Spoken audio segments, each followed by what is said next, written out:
खुलुमबाय बे समाव बड'लेण्ड एंखं टेलिभिजननि स्टुडिअ'आव आंनि हा ब्रह्म। खुलुमबाय आं ज्योति बसुमतारी। दिनैनि गाहाय रादाबफोराव दङ। इराना कामेनिनि जिउ गोमानायखौ रोखा खालामनानै 40 साननि थाखाय हादरारि दुखुनि सान फोसावदों। श्रीभूमिनि निलाम बाजाराव 1 कोटी बेसेननि निसा गोनां मुवा जब्द। बाइक जाब्रबथायाव सानै सुबुङा जाथायसालियावनो जिउ गोमादों। प्रमद बर'आ 5 बोसोराव जेखौ मावनो हायाखै बेखौ बिपिएफ सोरखारा 4 दानावनो मावनो हादों, बुंदों सभाराम बसुमतारी। उर्खावगोरा ब्रह्मआ क'क्राझाराव मोननै हा संरैखाथि मावथांखिनि अन्थाइ खाम्फा गायसंदों। बिटिसिनि मोनब्रै बियाबाव बिजेपिनि सा 20निबो बांसिन टिकेट दाबिदार बिजाथि। दानिया फैदो आबुं रादाबाव।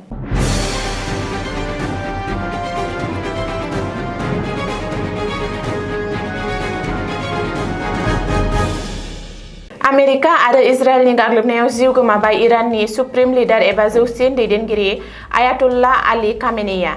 आमेरिका इजराइलनि गाग्लोबनायाव खामेनेइनि जिउ गोमानायखौ तेहरानाबो रोखा खालामबाय।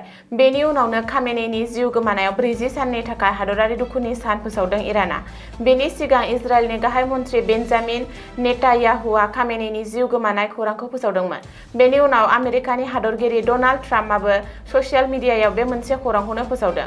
नाथाय इराना बे खौरांखौ गले-गले नेवसिगारदोंमोन आरो दिनै फुङाव इराननि सोरखारि खौरां बिजोङा खामेनेइनि जिउ गोमानायखौ रोखा खालामो। इराननि रौनिया रिभलिउसनारि गार्डआबो खामेनेइनि जिउ गोमानायखौ रोखा खालामबाय। श्रीभूमि जिल्लायाव गोबांथार बिबांनि आयेन बेरेखा निसा गोनां मुवा बोखांनो हादों। श्रीभूमि जिल्लानि निलाम बाजार पुलिसआ मोनसे सोरसुलुंखौ बिथा खालामनानै सिग्रोमनायाव गोबां बिबांनि आयेन बेरेखा याबा टेब्लेटफोरखौ जब्द खालामनो हायो। डिसिपि ऋतुराज मजुमदार आरो निलाम बाजार पुलिस थानानि असि आनन्द मदिनि दैदेननायाव पुलिसनि मोनसे गिदिर हान्जाया बे अपारेशनखौ खालामदोंमोन, जेराव पुलिस हान्जाया 20,000 आयेन बेरेखा निसा गोनां याबा टेब्लेटफोरखौ जब्द खालामनो हायो। बबेखानि जब्द खालामनो हानाय याबा टेब्लेटफोरनि बेसेना खमैबो 1 कोटी रां जागोन होननानै पुलिसआ आन्दाज खालामदों। लोगोसे निसा गोनां टेब्लेटफोरजों लोगोसे जमिर उद्दिन मुंनि सासे सुबुंखौबो पुलिसआ हमनो हायो। पुलिसआ जाथायनि सायाव नायबिजिरनायखौ जागायदों। सामागुरिनि सनारि बालियाव गिख्रंथाव लामा जाब्रबथाय। बे गिख्रंथाव लामा जाब्रबथायाव सानै सुबुङा जाथायसालियावनो जिउ गोमायो। गंनै बाइकनि गेजेराव मोगा-मोगि सौग्रावलायनायाव बे गिख्रंथाव जाब्रबथाया जादों। सुलुङाव फोरमायथिनाय बायदिब्ला बाइकजों लामा बारस'नो नाजानाय समावनो जोबोर गोबारै फैनाय गंसे बाइकआ सौग्रावफैयो। बे जाथायाव सानै सुबुङा जाथायसालियावनो जिउ गोमायो। बबेखानि जाथायसालियावनो जिउ गोमानाय सुबुंखौ सामागुरिनि सनारि बालिनि थागिरि आब्दुल अवाल होननानै सिनायथिदों। नाथाय बे खौरांखौ सुजुनाय समहालागै गुबुन सासे सुबुंखौ सिनायथिनो हानाय जायाखै होननानै पुलिसआ बुंदों। गुबुन फारसे बे गिख्रंथाव जाब्रबथायाव जखम जानाय गुबुन सानै सुबुंखौ गोब्राब हालोदाव बोखांनानै देहा फाहामसालियाव दैथायहरनाय जायो। जाब्रबथाय जाना गंनै बाइकनि नम्बरा जादों AS02AK5058 आरो AS02AP5224। रिपर्ट बादिब्ला बे जाथायनि सायाव पुलिसनि नायबिजिरनाया सोलिगासिनो दं।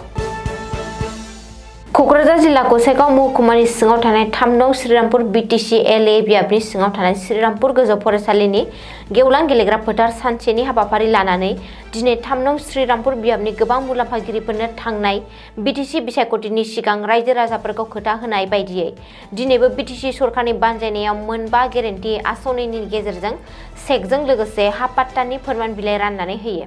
हाबाफारियाव बाहागो लादों बिटिसिनि मावफुं सोद्रोमा मृत्युन्जय नार्जारि, बारग' मावफुं सोद्रोमा सभाराम ब्रह्म, मिरु लाइमोन गांखं बिपिएफनि लेङाइ आफादगिरि प्रहलाद ब्रह्म, श्रीरामपुर बियाबनि TCLC मंक्लेश्वर रहमान आरो गोबां दैदेनगिरि आरो श्रीरामपुर बियाबनि गोबां मुलाम्फागिरिफोरनि बाहागो लानायजों चेक राननाय हाबाफारिया जानानै थाङो। क'क्राझाराव गुबुन मोननै हा संरैखाथि मावथांखि एबा सयल कनजारभेशन प्रजेक्टनि अन्थाइ खाम्फा गायसनदों। आसाम सोरखारनि केबिनेट मन्थ्रि उर्खावगोरा ब्रह्मआ दिनै क'क्राझार जिल्लायाव RIDF XXXI नि सिङाव गुबुन मोननै गाहाय हा संरैखाथि मावथांखिनि अन्थाइ खाम्फा गायसनदों। मन्थ्रि उर्खावगोरा ब्रह्मआ दिनै अन्थाइ खाम्फा गायसननाय मोननै जौगाखांआरि मावथांखिया जादों बरसिजरा PCDCनि बेन्दोंआव बबबिल बान्दो हा जौगाखां मावथांखि। बे मावथांखिनि बेसेना गासै 29.60 लाख रां। गुबुन मोनसेया जादों 2 नं थुरिबारियाव लास्का हा संरैखाथि मावथांखि। बे मावथांखिनि बेसेना गासै 26 लाख रां।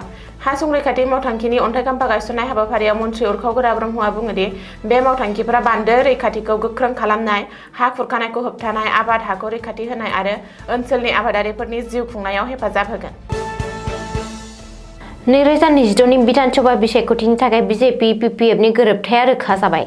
सानसे सिगांसो गिबि मन्थ्रि डक्टर हिमन्त बिश्व शर्माया बे बाथ्राखौ फोसावदोंमोन। गिबि मन्थ्रिया गोरोबथा फोसावनायनि उनाव बिटिसिनि मोन 15 मासिनि गेजेराव मोनब्रै मासिखौ बिपि एबा बिजेपिनो हगारनानै होदों। बे मोनब्रै मासिया जादों गड़बेसर, टंला, तामुलपुर आरो बिजनी। बेनि उनाव बिजेपिनि टिकेट दाबिदार बिजाथिफोरनि गेजेराव रंजानायनि थासारि।